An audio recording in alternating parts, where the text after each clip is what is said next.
World War I is remembered as being the first truly global conflict.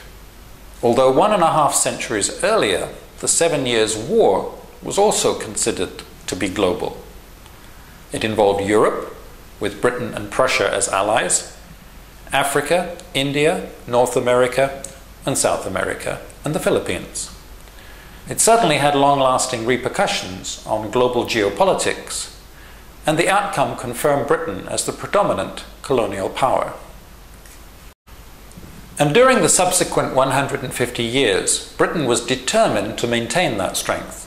Plus, it developed a global financial hegemony and overwhelming influence on global trade. And all of this made it apprehensive to the rising aspirations of the likes of Germany.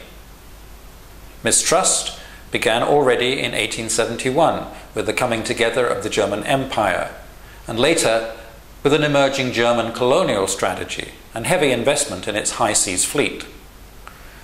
All of this build-up to World War I is covered in the book. However, right now I would like to share with you a more personal view of the Great War. Both my dad and my mum's dad were active combatants. Dad joined the fledgling Royal Flying Corps, precursor to the Royal Air Force, at the age of 17. From the first powered flight, barely a decade earlier, aircraft design and utilization was moving fast. Early missions were reconnaissance, aerial photography, and Dad spoke of landing spies behind the enemy lines and supplying them with homing pigeons. Later, the role changed to combat, first using the easy-to-handle Sopwith Pup, but which was soon outdated by enemy fighters. And finally, the Sopwith Camel. The Camel, so called because of its machine gun hump, was highly maneuverable yet distinctly temperamental.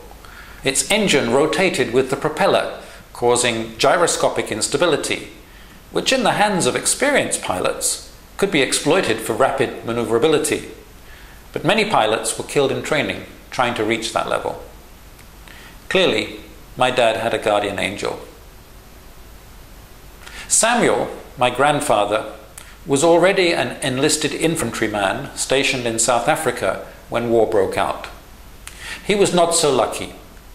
He endured 4 years of fighting before being killed in the Second Battle of the Somme in August of 1918, less than 3 months before the armistice.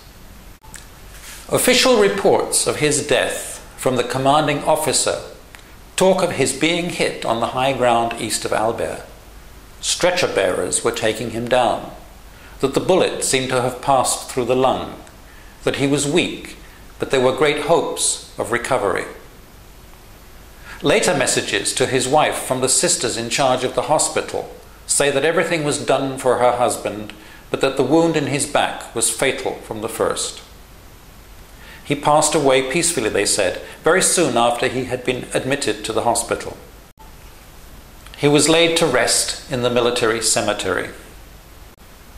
It all sounds so serene and civilized. A Hollywood white cloud in the midst of massive battle, constant shelling, thigh-deep mud, aerial bombardment, and strafing. Yet the words must have been comforting to my grandmother.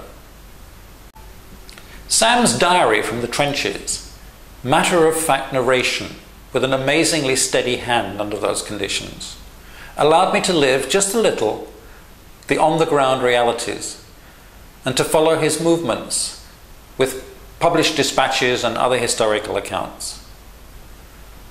He describes vividly the devastation of Maxim machine gun fire on his unit, but he also describes the now famous informal truce during Christmas 1914. Carols were sung on Christmas Eve, football was played between the opposing trenches, and gifts exchanged there on Christmas Day. The weather had improved. It was cold and frosty now, and the sun shone in clear skies.